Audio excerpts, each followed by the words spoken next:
विगत 12 वर्षों से रामनारायण यादव जी ने आमी महोत्सव का कार्यक्रम चला रहे हैं, लेकिन अभी तक वो उपलब्धि हम लोगों को नहीं मिली जो अभी तक मिल जाना चाहिए था। और यह मिली क्यों नहीं? क्योंकि हम सभी लोग जागरूक नहीं। आज अगर 15 साल पीछे हम लोग जाएं तो जो भी उस उम्र के लोग हैं उनको पता है कि आमी नदी का पानी कितना स्वच्छ और निर्मल हुआ करता था।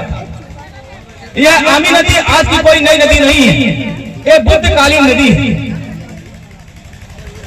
साथियों, जब तथागत गौतम बुद्ध अपना राजपाट छोड़कर जब वन को निकले थे, ज्ञान की खोज में निकले थे, सत्य की खोज में निकले थे, तो सर्वप्रथम उन्होंने इसी पहाड़िया पर अपना वस्त्र त्यागा था, राष्ट्रीय वस्त्र। और हम लोग उस इतिहास को भूल चुके हैं। यहाँ के क्षेत्र के लोग समझते हैं कि ये बौद्ध का प्रचार है, ये बौद्ध धर्म का प्रचार है। बौद्ध धर्म का प्रचार नहीं साथियों, ये हम सबकी जिम्मेदारी है कि हमारे बीच से जो नदी बहती है, जो जीवनदायी नदी बहती है, इसको बहुत से लोग पूर्वांचल की गंगा भी कहते हैं। साथियों, नदी का होना बहुत जरूरी है, लेकिन नदी हम लोग के बीच में धीरे धीरे नाला में परिवर्तित हो रही है। ये बहुत ही दुख की बात है। हम सभी लोग उन्नति कर रहे हैं, लगातार प्रगति के मार्ग पर चल रहे हैं, तरक्की कर रहे हैं, हर क्षेत्र में हम लोग आगे बढ़ रहे हैं। लेकिन बड़े दुख की बात है कि हम लोगों के बीच यही एक नदी बहती है जिसे आमी नदी कहते हैं। और बुद्ध के समय में इस नदी का नाम था अनोमा नदी। अनोमा को हम लोग भूल चुके हैं और इसको आमी नदी का नाम हम सभी लोग जानते हैं। इसमें से बहुत साथी ऐसे होंगे जो आमी नदी को अनोमा नदी के रूप में नहीं जानते होंगे।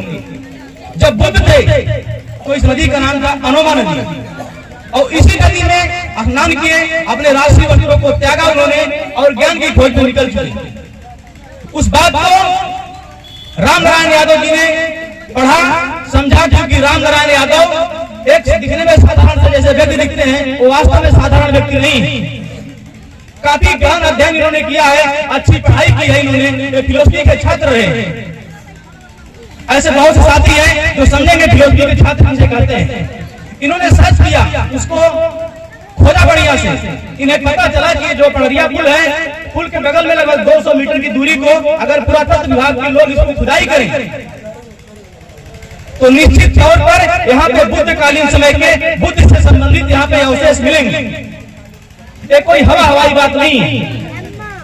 लोगों को सुनने में ऐसा अजीब लग रहा होगा कि अरे तो पड़रिया नदी है, पड़रिया पुल है, यहाँ पे बुद्ध कहां से आ गए? ये आज की बात थोड़ी है, ये सैकड़ों साल पुरानी बात है। ये बड़े ही जिम्मेदारी के साथ रामनारायण यादव जी ने उसको सर्च किया, उसको रिसर्च किया है, तो उन्होंने पाया है कि अगर 200 मीटर दूर अगर पुरातत्व विभाग खुदाई करे तो बुद्ध के अवशेष वहां पे मिलेंगे। और आने वाले समय में पुरातत्व विभाग उसकी खुदाई करेगा और निश्चित तौर पर वहां पर बुद्ध के अवशेष मिलेंगे। इस बात की हम गारंटी देते साथियों आपको। और जो पड़रिया गांव है, जो सौदागिरी बना हुआ है, जहां पे दूर दराज के लोग जो मृत शरीर जिसकी होती है वहां पे दाह संस्कार होते हैं, वो उसी के नाम पे बना हुआ है। हम सभी के लिए हर्ष का भी विषय हुआ है कि धीरे धीरे हम उस मार्ग पर चल रहे हैं जो चिंगारी, जो कारवा को आज 12 साल पहले रामनारायण यादव जी ने लगाया था। साथ ही साथ साथियों, ये जो नदी पूर्वांचल में बहती है आमी नदी, ये आमी नदी जहां से शुरू होती है और जहां से खत्म होती है, ये पूरी तरह से दूषित हो चुकी है। अगर आमी नदी राष्ट्रीय धरोहर के रूप में घोषित हो जाएगी तो आमी नदी के किनारे किनारे बंदे बनेंगे, इसका सुंदरीकरण होगा। और जो बाढ़ से समस्याएं हैं हम लोगों की, उस सभी बाढ़ से समस्याओं से हम लोगों को निजात मिलेगी। दोस्तों, यहाँ किसी धर्म का, किसी जाति मजहब का प्रचार प्रसार नहीं हो रहा है। ये जो इलाका है, यहाँ पे दलित, पिछड़े और कुछ अल्पसंख्यक समुदाय के लोग रहते हैं। यहाँ पे किसी जात की बात नहीं होती है। यहाँ पे हम सबकी जिम्मेदारी है कि इस आमी नदी, जो आमी महोत्सव का कार्यक्रम हर साल रामनारायण यादव जी करवाते हैं, ये सिर्फ जिम्मेदारी रामनारायण यादव की नहीं है, ये पूरे प्रदेश के लोगों की जिम्मेदारी है। ये किसी एक व्यक्ति की जिम्मेदारी नहीं है, ये किसी जात की जिम्मेदारी है। आने वाले समय में जब आमी नदी राष्ट्रीय धरोहर घोषित हो जाएगी तो इसी को लोग पूर्वांचल की गंगा के नाम से कहेंगे। और इसको सभी, चाहे वो हिंदू समाज के लोग हों, चाहे वो मुस्लिम समाज के लोग हों, चाहे किसी भी जाति धर्म के लोग हैं, जिसकी भी जो आस्थाएं हैं उस हिसाब से इस आमी नदी को लोग पूजेंगे। कल परसों से ही छठ का पर्व लोग बना रहे हैं, किसी को कोई आपत्ति नहीं साथियों, लेकिन अगर ये आमी नदी स्वच्छ होती, इसका सही से घाट बना होता, चाहे वो किसी नाम से हो, तो जो भी हमारी माताएं बहनें छठ का पर्व बड़े हर्षोल्लास के साथ मनाई हैं, उन्हें किसी प्रकार की कोई असुविधा नहीं होती। बड़े ही हर्ष का बात है कि कल सनातन संस्कृति के लोग, जो हिंदू धर्म के लोग हैं, वो कल छठ का पर्व बड़े ही हर्षोल्लास के साथ मनाए हैं। आज उसका समापन हुआ है और कल ही हमारे 2 दिवसीय आमी महोत्सव का शुभारंभ हुआ है और आज आमी महोत्सव के 2 दिवसीय कार्यक्रम का समापन है। ये सभी के लिए खुशी की बात है साथियों। ऐसे अवसर पर हम सभी लोगों को एकजुटता दिखाते हुए ये संकल्प लेना चाहिए कि आने वाले समय में जो कारवा को रामनारायण यादव जी बढ़ा रहे हैं, इसको हम लोग बढ़ाएंगे और निश्चित तौर पर आमी नदी को राष्ट्रीय धरोहर घोषित करवा कर ही रहेंगे। आप सभी अभी तक बहुत से लोग ये नहीं जान रहे थे कि ये जो आमी महोत्सव का कार्यक्रम चल रहा है 2 दिवसीय, ये क्यों हो रहा है। लगभग यहाँ के बहुत से लोग ऐसे हमारे साथी हैं जिसके समझ में आ गया होगा कि आमी महोत्सव का कार्यक्रम क्यों होता है। यहाँ पे तथागत गौतम बुद्ध का गाना गाने से या भजन करने से नहीं, ये जो हमारे कलाकार साथी हैं, ये हम लोगों की बातों को जनता को बड़े आसानी से समझा देते हैं।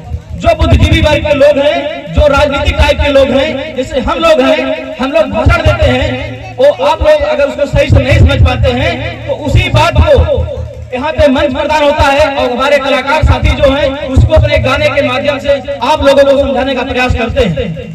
तो समाज में जागरूकता बढ़ाने के लिए बहुत जरूरी है कि हमें हमारे समाज में चाहे किसी जाति धर्म के लोग हैं, सब में कलाकारों का भी जन्म होना, कलाकारी सीखना बहुत जरूरी है। यहाँ पे जो कलाकार साथी हैं, मैं सभी का बहुत बहुत साधुवाद करता हूँ, क्योंकि एक कलाकार ऐसे किसी फिल्म देखते नहीं हुए हैं। एक कलाकार तार्किक कलाकार है, एक कलाकार बुद्धा के कलाकार है, एक कलाकार अंबेडकर के कलाकार है, एक कलाकार किसी ढोंग पाखंड विश्वास रखते हैं। इनका मानना है अत्त दीपो भव। बुद्ध कहते हैं अत्त दीपो भव। अपना दीपक स्वयं बनो, अपना प्रकाश स्वयं जलाओ। जो यहाँ पे बुद्ध से संबंधित बात होती है वो तार्किक बात होती है। तो साथियों, आप सभी से मेरा निवेदन है कि आप सभी लोग आए, यहाँ पे और कार्यक्रम है, आप सभी लोग उसको देखें और उसको समझे भी, और अपने मन में ठान कर जाइए कि यह कोई राजनीतिक कार्यक्रम नहीं है, यह कोई धार्मिक कार्यक्रम नहीं है, यह कोई जातीय कार्यक्रम नहीं है, यह एक मिशन है, यह एक आग है। इस आमी नदी को स्वच्छ, सुंदर और निर्मल बनाने का संकल्प लिया गया है, जिसका नाम है आमी महोत्सव। और हम सभी की जिम्मेदारी है कि आने वाले समय में आमी महोत्सव को राष्ट्रीय धरोहर घोषित करवाएं। आप सभी ने हमारी बात को सुना, आप सभी का बहुत बहुत आभार। जय हिंद, जय भीम, जय भारत।